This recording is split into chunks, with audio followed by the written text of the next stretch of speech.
Hey family, welcome to Made to Last, conversations about marriage, parenting, family. My name is Brian, it's my wife Stephanie, and man, thank you so much for watching. So I wrote a book entitled Made to Last, and it's all about relationships. One of the questions in the book is, what are some signs that you've made someone like an idol in a relationship? Like, and how do you pursue God first? What are some signs when you know either my kids, my spouse, I've kind of shifted a bit, and I've moved from just being in a relationship where I've made them just the center of everything. You got any thoughts about that? Me first. Okay, so I know I've done this. I've made my kids like the center, but I just felt like they needed me to be the center because they were little, and they just needed me. Now they're old, but you can still make your kids, no matter what season your kids are in, whether it's a infant to until 18 plus.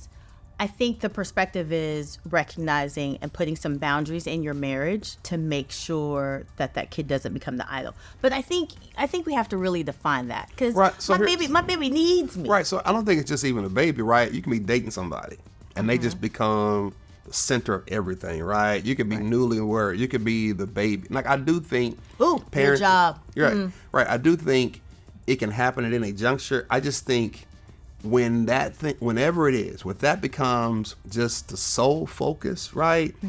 Where we plan everything around it, we think about it all the time, we spend all our money around it. I mean, I know kids can be in that space, but even kids, I remember one time, I wasn't going to make it to an event, right? And one of my mentors told me, he said, listen, it's okay not to make every single thing. Right? They need to understand they're not the center of the whole universe. Everything they revolve. I got a job. I got some other stuff. See, my mom heart is like, present. No, they are the center. Yeah, well, they're not. right. So they're important and they're valuable, but it's also important for them to know, right, that they're not the center of everything, right? They're important, they're valuable, but mom and dad still have other things and other lives around us. And so I think when we try to make, even if it's a spouse, if I make everything about you, you're right, and I make everything about you, it'd be nice. To the neglect of the things the family might need, or the things I may need, right, or the things the kids might need, that doesn't end well. I think that's when you're making an idol. When you make that person or that relationship the center of everything for you and not God, I think it's not long before you're headed in a place that's just not healthy. Okay, so when we do make something the center, whether it's your job, sure, not saying that it is, but sometimes, yeah.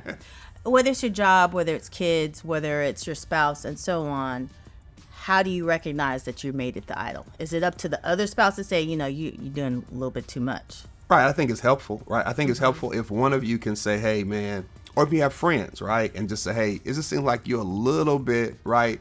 I've seen parents that put their kid in everything, and they think their kid's gonna be the next this. They spend all their money, all their time, all their energy, and that kid be like, I don't want to play no more. So I mean, it's, so I do think you gonna finish out the season. You gonna finish this, right? So I do think it takes other people to say, hey, man, let's keep things in perspective.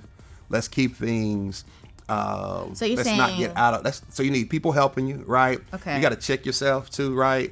And just see where your relationship with God is, right? Am I still connected, or if I put something else in that place? You got to look at your life and survey your life and just say, okay, where am I really getting my joy and focus from? So I just think you need self-check and you need others around you to help check you. So I think those are ways you get there. But I also think, because I know somebody's going to be watching this and they're like, no, in this season of my life, sure, I'm in a tough place right now. Sure. I'm going back to school. I'm in grad school right now. And right now, I'm in almost to the finish line, or I just got this promotion on my job. And so it's going to require me to be all bought in, sure, for a season. But I think the most important thing between your spouse is that you have the conversation. Like, I remember there was a time that you were in grad school, you're pastoring the church, and you're trying to finish. We had 3 kids under, I don't know how old they were, but I just remember they were really, really young.